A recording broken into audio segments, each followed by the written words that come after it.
নমস্কার বন্ধুরা, নতুন একটা ভিডিওতে আপনাদের প্রত্যেকে জানাই স্বাগতম। এই মুহূর্তে আবহাওয়ার গুরুত্বপূর্ণ খবর। রাত পোহালেই বঙ্গোপসাগরে তৈরি হবে গভীর নিম্নচাপ, জানিয়ে দিল কেন্দ্রীয় আবহাওয়া দপ্তর। ইতিমধ্যে গতকাল উত্তর মালাক্কা প্রণালী এবং সংলগ্ন দক্ষিণ আন্দামান সাগরের কাছে যে সুস্পষ্ট নিম্নচাপ অঞ্চল বা well mark low pressure area অবস্থান করছিল, সেই সিস্টেমটা কিন্তু ওই একই অঞ্চল অবস্থান করছে। আগামী 24 ঘন্টার মধ্যে সেই সিস্টেমটা পশ্চিম উত্তর পশ্চিম দিকে এগিয়ে আসবে এবং দক্ষিণ পূর্ব বঙ্গোপসাগর সংলগ্ন দক্ষিণ আন্দামান সাগরের ওপরে গভীর নিম্নচাপ বা ডিপ্রেশন তৈরি করবে। সেই ডিপ্রেশন পরবর্তী 24 ঘন্টায় অতি গভীর হবে, অর্থাৎ অতি গভীর নিম্নচাপে পরিণত হবে, অর্থাৎ ডিপ ডিপ্রেশন তৈরি হয়ে যাবে দক্ষিণ পূর্ব বঙ্গোপসাগরের ওপরে। এবং তার পরবর্তী 48 ঘন্টার মধ্যেই ঘূর্ণিঝড় বা সাইক্লোন তৈরি হয়ে যাবে বঙ্গোপসাগরের মধ্যে। তো বন্ধুরা, এই সিস্টেমটার প্রভাবে বেশ কিছু রাজ্যে বৃষ্টিপাতের সম্ভাবনা রয়েছে, ঝড়ের সম্ভাবনা রয়েছে এবং ঘূর্ণিঝড় তৈরি হলে তার নাম হবে ঘূর্ণিঝড় সেনিয়ার বা সাইক্লোন সেনিয়ার। এদিকে এই ঘূর্ণিঝড়ের গতিপথেও কিন্তু একাধিক পরিবর্তন লক্ষ্য করা গেল, সেই সঙ্গে ঘূর্ণিঝড়ের গতিবেগেও বেশ কিছু পরিবর্তন লক্ষ্য করা গেল। কী পরিবর্তন হয়েছে, আবহাওয়া দপ্তর কী জানাচ্ছে লেটেস্ট বুলেটিনে এবং এই মুহূর্তে স্যাটেলাইট ইমেজ কী আপডেট দিচ্ছে, সমস্ত কিছু আপনাদের পরপর জানাবো এই ভিডিওটির মাধ্যমে। তো ভিডিওটি ভালো লাগলে এবং ইনফরমেটিভ বলে মনে হলে অবশ্যই আপনারা ভিডিওটা একটি করে লাইক করে দেবেন, অবশ্যই ভিডিওটি প্রচুর শেয়ার করবেন। সেই সঙ্গে নতুন দর্শক হয়ে থাকলে লেটেস্ট ভিডিওর আপডেট সর্বপ্রথমে পাওয়ার জন্য চ্যানেলটিকে সাবস্ক্রাইব করে নিয়ে পাশে থাকা বেল আইকনে ক্লিক করে অল নোটিফিকেশান অপশানটিকে অন করে রাখবেন। লেটেস্ট আপডেট আপনারা সবার প্রথমে পেয়ে যাবেন। সেই সঙ্গে আমাদের ভিডিওটি আপনি এই মুহূর্তে কোন জেলা থেকে দেখছেন, অবশ্যই আপনাদের জেলার নামটি কমেন্টে জানাবেন, তাহলে আপনাদের জেলার আবহাওয়ার খবর আপনারা সঠিক সময়ে সবার আগে জানতে পারবেন। বন্ধুরা, শুরুতে আমরা দেখে নেব কেন্দ্রীয় আবহাওয়া দপ্তর বা মৌসুম ভবন কি জানাচ্ছে। তো মৌসুম ভবন জানাচ্ছে গতকাল যে সুস্পষ্ট নিম্নচাপ অঞ্চল বা ওয়েল মার্ক লো প্রেশার এরিয়াটি অবস্থান করছিল মালাক্কা প্রণালীর উত্তর ভাগে এবং সংলগ্ন দক্ষিণ আন্দামান সাগরের কাছে, সেই সিস্টেমটা কিন্তু একই অঞ্চলে অবস্থান করছে, আজকেও একই অঞ্চলে অবস্থান করছে এবং এর সঙ্গে যুক্ত যে সাইক্লোনিক সার্কুলেশন বা ঘূর্ণাবর্ত সমুদ্রপৃষ্ঠ থেকে 7.6 কিলোমিটার পর্যন্ত উচ্চতায় অবস্থান করছে এবং বলা হচ্ছে যে আগামী 24 ঘন্টার মধ্যে এটা পশ্চিম উত্তর পশ্চিম দিকে এগোবে এবং ঘনীভূত হয়ে শক্তি বাড়িয়ে ডিপ্রেশন বা গভীর নিম্নচাপে পরিণত হবে দক্ষিণ পূর্ব বঙ্গোপসাগর এবং সংলগ্ন দক্ষিণ আন্দামান সাগরের ওপরে। এরপরে এই সিস্টেমটা কিন্তু আরও পশ্চিম উত্তর পশ্চিম দিকে এগোবে এবং তার পরবর্তী 48 ঘন্টার মধ্যে এটা কিন্তু সামুদ্রিক ঘূর্ণিঝড় বা সাইক্লোনিক স্টর্মে পরিণত হয়ে যাবে দক্ষিণ পূর্ব বঙ্গোপসাগরের ওপরে।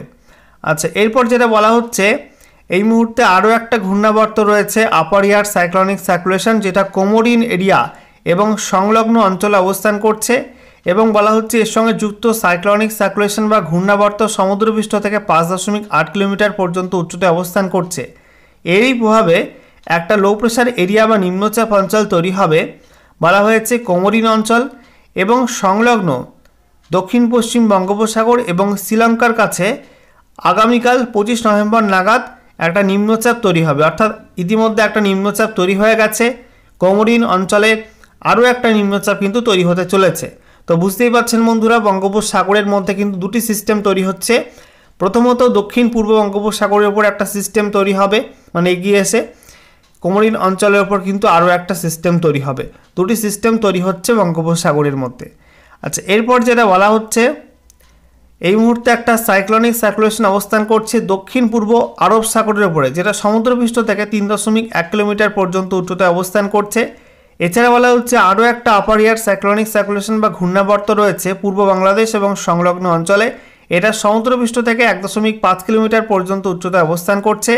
অন্যদিকে বলা হচ্ছে আরও একটা ঘূর্ণাবর্ত রয়েছে আপার এয়ার সাইক্লোনিক সার্কুলেশন, যেটা উত্তর পূর্ব অরুণাচল প্রদেশ এবং সংলগ্ন অঞ্চলে অবস্থান করছিল, সেটা এই মুহূর্তে সরে গিয়েছে উত্তর পূর্ব আসাম এবং সংলগ্ন অঞ্চলের দিকে এবং এটা সমুদ্রপৃষ্ঠ থেকে 3.1 কিলোমিটার পর্যন্ত উচ্চতায় এই মুহূর্তে অবস্থান করছে। বন্ধুরা, এবার আমরা দেখে নেব আজকে এই মুহূর্তে লেটেস্ট স্যাটেলাইট ইমেজ অর্থাৎ উপগ্রহ চিত্র কি আপডেট দিচ্ছে। এই মুহূর্তে আপনারা দেখতে পাচ্ছেন দেশের পশ্চিম ভাগে এবং উত্তর ভারতে, সেই সঙ্গে আমরা দেখতে পাচ্ছি পূর্ব ভারত জুড়ে কিন্তু পরিষ্কার আবহাওয়া রয়েছে, তবে মধ্য ভারতে হালকা হালকা মেঘ রয়েছে। একই সঙ্গে দক্ষিণ ভারতের বিভিন্ন রাজ্যে কিন্তু মেঘলা ওয়েদার, বিশেষ করে কর্ণাটক, তামিলনাড়ু, কেরালা এই রাজ্যগুলো এবং অন্ধ্রপ্রদেশের মধ্যে কিন্তু কিছু কিছু অংশ উপকূলবর্তী অংশে মেঘলা আকাশ রয়েছে। একই সঙ্গে আমরা দেখতে পাচ্ছি এই মুহূর্তে বঙ্গোপসাগরের মধ্যে দুটি সিস্টেম রয়েছে। প্রথমত কোমোরিন এরিয়া এবং সংলগ্ন দক্ষিণ পশ্চিম বঙ্গোপসাগর আর শ্রীলঙ্কার কাছে একটা ঘূর্ণাবর্ত রয়েছে। সেই ঘূর্ণাবর্তের প্রভাবে এই অঞ্চলটায় একটা নতুন লো প্রেশার এরিয়া বা নিম্নচাপ তৈরি হবে। অন্যদিকে স্টেট অফ মালাক্কা অর্থাৎ মালাক্কা প্রণালী এবং সংলগ্ন দক্ষিণ আন্দামান সাগরের কাছে একটা সুস্পষ্ট নিম্নচাপ অবস্থান করছে এই অঞ্চলটায়। এই সিস্টেমটা আগামী 24 ঘন্টার মধ্যে শক্তি বাড়িয়ে গভীর নিম্নচাপ অর্থাৎ ডিপ্রেশনে পরিণত হবে দক্ষিণ পূর্ব বঙ্গোপসাগর এবং সংলগ্ন দক্ষিণ আন্দামান সাগরের কাছে, অর্থাৎ এই অঞ্চলটাই তৈরি হবে। এরপর থেকেই শুরু হবে কিন্তু ঘূর্ণিঝড় তৈরির প্রক্রিয়া। আস্তে আস্তে আরও শক্তি বাড়িয়ে এটা কিন্তু পশ্চিম উত্তর পশ্চিম দিকে এগোবে, এমনটাই জানাচ্ছে কেন্দ্রীয় আবহাওয়া দপ্তর। আমরা দেখতে পাচ্ছি এই মুহূর্তে উত্তর বঙ্গোপসাগরে মোটামুটি পরিষ্কার আবহাওয়া রয়েছে, শুধুমাত্র ওড়িশা উপকূলের কাছে হালকা কিছু মেঘ রয়েছে।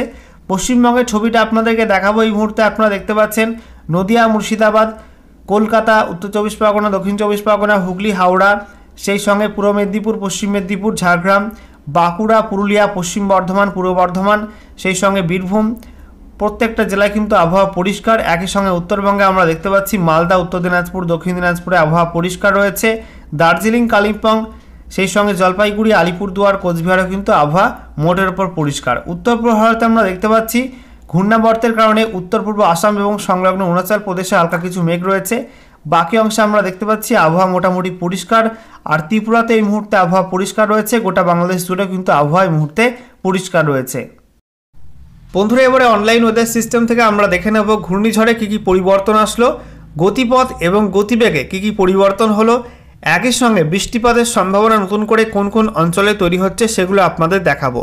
দেখতে পাচ্ছেন বন্ধুরা, আজকে 24 তারিখ এই মুহূর্তে সুস্পষ্ট নিম্নচাপ অবস্থান করছে মালাক্কা প্রণালী এবং সংলগ্ন দক্ষিণ আন্দামান সাগরের উপরে, অর্থাৎ এই অঞ্চলটায় অবস্থান করছে সুস্পষ্ট নিম্নচাপ অর্থাৎ well mark low pressure area.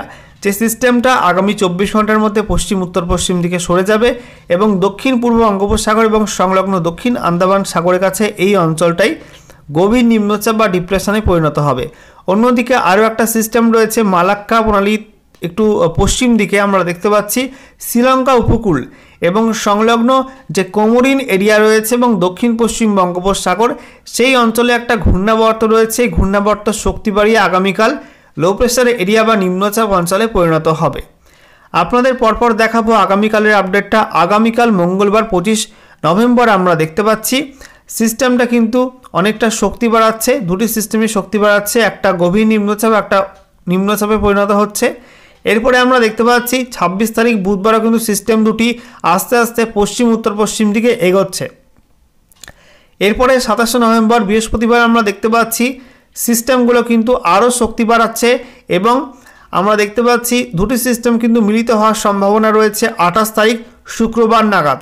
দক্ষিণ পশ্চিম বঙ্গোপসাগর এবং সংলগ্ন দক্ষিণ বঙ্গোপসাগরের কাছে সিস্টেম দুটি মিলিত হয়ে যাওয়ার সম্ভাবনা রয়েছে এবং এরপর অতি গভীর নিম্নচাপ বা ডিপ ডিপ্রেশন তৈরি হবে। তারপর থেকেই ঘূর্ণিঝড় তৈরির প্রক্রিয়া শুরু হয়ে যাবে।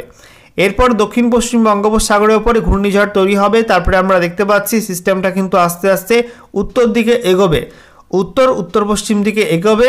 তারপরে আমরা দেখতে পাচ্ছি অন্ধ্রপ্রদেশ উপকূল এবং সংলগ্ন তামিলনাড়ু উপকূলের কাছে তীব্র ঘূর্ণিঝড় বা সিভিয়ার সাইক্লোনিক স্টর্মে পরিণত হবে এবং তারপরে এই অঞ্চলে কিন্তু এটা ল্যান্ডফল করতে পারে আগামী 30 নভেম্বর থেকে 1 ডিসেম্বর। এই সময়টার মধ্যে কিন্তু এটা ল্যান্ডফল করার প্রবল সম্ভাবনা রয়েছে। ঠিক আছে, এর প্রভাবে দক্ষিণ পশ্চিম বঙ্গোপসাগর, সেই সঙ্গে পশ্চিম মধ্য বঙ্গোপসাগর এবং উত্তর পশ্চিম বঙ্গোপসাগর উত্তাল হওয়ার সম্ভাবনা রয়েছে। এই পোর্শনটাই বঙ্গোপসাগরের মধ্যে, এই পোর্শনটায় কিন্তু ঝড় বৃষ্টি প্রবল হবে, এমনটাই আপডেট এই মুহূর্তে উঠে আসছে। ঠিক আছে, তো এতদিন আমরা যে আপডেটটা দেখছিলাম যে ঘূর্ণিঝড়, সেটা কিন্তু দক্ষিণ পূর্ব বঙ্গোপসাগরে তৈরি হওয়ার পরে আস্তে আস্তে পশ্চিম উত্তর পশ্চিম দিকে এগিয়ে যাবে। তারপরে অন্ধ্রপ্রদেশ উপকূল থেকে উত্তর পূর্ব দিকে এগিয়ে আসবে, অর্থাৎ ওড়িশা উপকূল, তারপরে পশ্চিমবঙ্গ উপকূল হয়ে বাংলাদেশ উপকূলের দিকে যাবে। সেটা কিন্তু এই মুহূর্তে দেখা যাচ্ছে না। সিস্টেমের গতিপথে কিন্তু একাধিক পরিবর্তন লক্ষ্য করা গেল। সিস্টেমটা পশ্চিম উত্তর পশ্চিম দিকে এগিয়ে যাবে এবং তারপরে তামিলনাড়ু উপকূল থেকে কিছুটা উত্তর দিকে এগিয়ে গিয়ে অন্ধ্রপ্রদেশ এবং সংলগ্ন তামিলনাড়ু উপকূলের মধ্যবর্তী কোনো অংশ দিয়ে কিন্তু ল্যান্ডফল করতে পারে এ মাসের শেষের দিকে এবং ডিসেম্বরের শুরুর সময়টায়। এমনটাই কিন্তু আপডেট দিচ্ছে অনলাইন ওয়েদার সিস্টেম। তবে এক্ষেত্রেও কিন্তু পরিবর্তন হতে পারে, এখনও ঘূর্ণিঝড় তৈরি হয়নি। তো ঘূর্ণিঝড় তৈরি হলে বায়ুপ্রবাহে পরিবর্তন হলে কিন্তু এই গতিপথ আবারও পরিবর্তন হতে পারে। ঠিক আছে, আপাতত এই আপডেটটাই উঠে আসছে যে তামিলনাড়ু এবং সংলগ্ন অন্ধ্রপ্রদেশ উপকূলের দিকে যাওয়ার সম্ভাবনা প্রবল রয়েছে এই ঘূর্ণিঝড় সেনিয়ারের। আচ্ছা, এবার আমরা দেখে নেব গতিবেগটা কেমন কি হচ্ছে। তো শুক্রবার 28 নভেম্বর আমরা দেখতে পাচ্ছি শ্রীলঙ্কা উপকূল এবং সংলগ্ন দক্ষিণ পশ্চিম বঙ্গোপসাগরের কাছে গতিবেগ উঠছে 86 কিলোমিটার, 87 কিলোমিটার, 88, 89, 90, 91, 92, 93, 94, 95 পর্যন্ত গতিবেগ উঠছে 95 কিলোমিটার প্রতি ঘন্টা। এরপরে শনিবার 29 নভেম্বর আমরা দেখতে পাচ্ছি সিস্টেমটা কিন্তু আরও উত্তর দিকে এগোচ্ছে এবং এই সময় গতিবেগ আমরা দেখতে পাচ্ছি উত্তর দিকে 83 কিলোমিটার প্রতি ঘন্টা, পূর্ব দিকে গতিবেগ থাকছে 75, 76, 77, 78 কিলোমিটার, 80 কাছাকাছি পৌঁছাচ্ছে গতিবেগ। দক্ষিণ দিকে গতিবেগ থাকছে 82 কিলোমিটার প্রতি ঘন্টা, পশ্চিম দিকে 75 কিলোমিটার প্রতি ঘন্টা। এরপরে শনিবার রাতে আমরা দেখতে পাচ্ছি সিস্টেমটা কিন্তু আরও শক্তি বাড়াচ্ছে। দক্ষিণ দিকে গতিবেগ থাকছে 86 কিলোমিটার প্রতি ঘন্টা, উত্তর দিকে 88 কিলোমিটার প্রতি ঘন্টা, এদিকে পশ্চিম দিকে 110 কিলোমিটার প্রতি ঘন্টা এবং পূর্ব দিকে গতিবেগ থাকছে 80 কিলোমিটার প্রতি ঘন্টা। এমনটা কিন্তু আপডেট উঠে আসছে। 30 নভেম্বর রবিবার আমরা দেখতে পাচ্ছি দক্ষিণ দিকে সিস্টেমটা দক্ষিণ দিকে গতিবেগ থাকছে 118, 19, 20, 120 কিলোমিটার প্রতি ঘন্টা, অর্থাৎ নিম্নচাপ থেকে কিন্তু ভালো রকম একটা ঘূর্ণিঝড় তৈরির সম্ভাবনা রয়েছে। এরপরে আমরা দেখতে পাচ্ছি উত্তর দিকে গতিবেগ থাকছে 96 কিলোমিটার, 98, 99, 100 কিলোমিটার গতিবেগ উঠছে উত্তর দিকে। পশ্চিম দিকে গতিবেগ থাকছে 113, 14, 113, 14 এরকম গতিবেগ থাকছে, আর পূর্ব দিকে গতিবেগ থাকছে 100 কিলোমিটার প্রতি ঘন্টা। তো বুঝতেই পারছেন একটা ভালো রকম ঘূর্ণিঝড় তৈরি হবে দক্ষিণ পশ্চিম বঙ্গোপসাগর সংলগ্ন অঞ্চলে। বন্ধুরা, এবার আমরা দেখে নেব বৃষ্টিপাত কোন কোন অঞ্চলে কেমন কি হবে। তো আপাতত পশ্চিমবঙ্গে কোনো বৃষ্টিপাত নেই, বৃষ্টিপাত বাড়বে শ্রীলঙ্কায়, সেই সঙ্গে আমরা দেখতে পাচ্ছি দক্ষিণ ভারতে কর্ণাটক, তামিলনাড়ু এবং কেরালা, এই রাজ্যগুলো কিন্তু 28 নভেম্বরের পর থেকে বৃষ্টিপাত বাড়তে শুরু করবে এবং আমরা দেখতে পাচ্ছি 29 নভেম্বর তামিলনাড়ু উপকূলে প্রচণ্ড ভারী বৃষ্টিপাত থাকবে। সেই সঙ্গে 30 নভেম্বর রবিবার আমরা দেখতে পাচ্ছি তামিলনাড়ু উপকূল, অন্ধ্রপ্রদেশ উপকূলে ভারী থেকে অত্যাধিক ভারী বৃষ্টির সম্ভাবনা রয়েছে। একই সঙ্গে আমরা দেখতে পাচ্ছি অন্ধ্রপ্রদেশ উপকূলের বিস্তীর্ণ অংশেই বৃষ্টিপাত থাকবে এবং দক্ষিণ পশ্চিম বঙ্গোপসাগরেও প্রচণ্ড ভারী বৃষ্টিপাত হবে। এরপরে আমরা দেখতে পাচ্ছি 1 ডিসেম্বর সোমবার নাগাদ অন্ধ্রপ্রদেশের বিস্তীর্ণ অংশে ব্যাপক বৃষ্টি থাকবে এবং দক্ষিণ ওড়িশার উপকূলবর্তী অঞ্চলে কিন্তু বৃষ্টিপাত হতে পারে। 1 ডিসেম্বর সোমবার সকালের দিকে আমরা দেখতে পাচ্ছি সকালের দিকে বৃষ্টিপাত কম থাকলেও বেলা বাড়লে ওড়িশা এবং সংলগ্ন ছত্তিশগড়ের মধ্যেও বৃষ্টিপাত বাড়বে এবং অন্ধ্রপ্রদেশের মধ্যেও কিন্তু বৃষ্টিপাত থাকবে বিভিন্ন অঞ্চলে। এরপরে আমরা দেখতে পাচ্ছি 2 ডিসেম্বর ওড়িশা এবং সংলগ্ন অন্ধ্রপ্রদেশ উপকূলে বৃষ্টিপাতটা বেশি হবে, পশ্চিমবঙ্গ উপকূলে খুব একটা বৃষ্টিপাত হবে না, তবে হালকা হালকা মেঘ কিন্তু প্রবেশ করতে পারে এবং মেঘলা হতে পারে।